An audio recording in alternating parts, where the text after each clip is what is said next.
Coronet.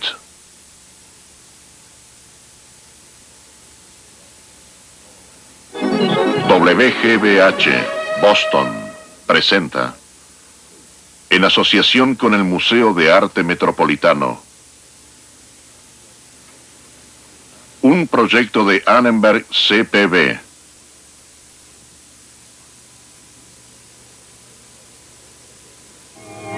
El Imperio Romano soportó la guerra y la locura de sus gobernantes hasta que la marca de la cultura greco-romana queda impresa en Europa y en el mundo mediterráneo.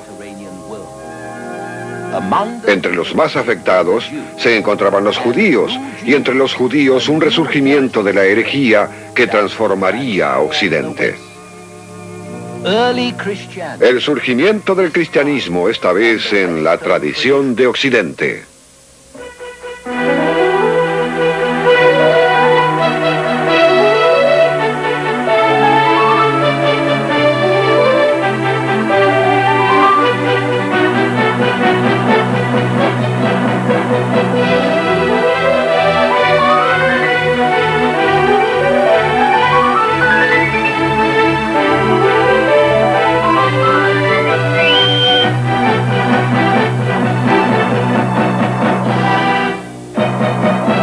La tradición de Occidente. Y ahora el profesor Eugene Weber de la Universidad de Los Ángeles en su viaje a través de la historia de la civilización occidental. La historia del Imperio Romano se puede contar fácilmente. Los 2 primeros siglos que se abren con el emperador Augusto fueron una época de paz y prosperidad. Hubo emperadores locos, emperadores crueles y emperadores asesinos, pero todo seguía marchando. El Mediterráneo estaba lleno de barcos, los caminos eran seguros, los límites estaban bien custodiados. La civilización greco-romana parecía estable, considerada la estructura suprema del mundo.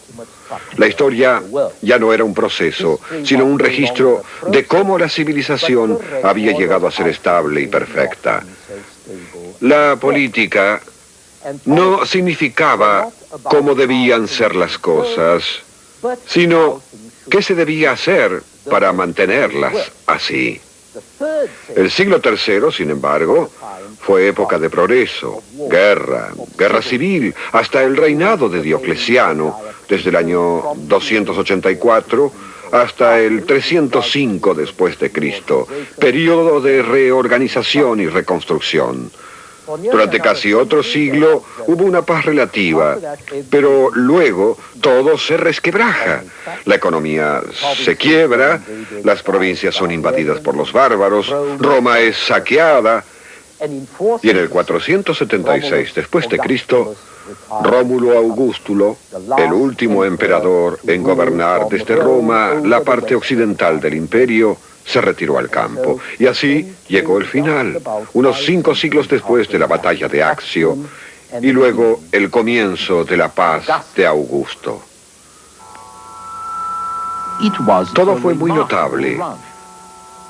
Como escribió Edward Gibbon, historiador del siglo XVIII, en lugar de preguntarnos por qué se destruyó el Imperio Romano, deberíamos sorprendernos de que hubiese durado tanto. El punto decisivo llegó no en el siglo V, sino antes, en los siglos II y III, cuando Roma comprendió que no era inmortal y cuando esa serena confianza de la antigua era fue reemplazada por un sentimiento más angustioso,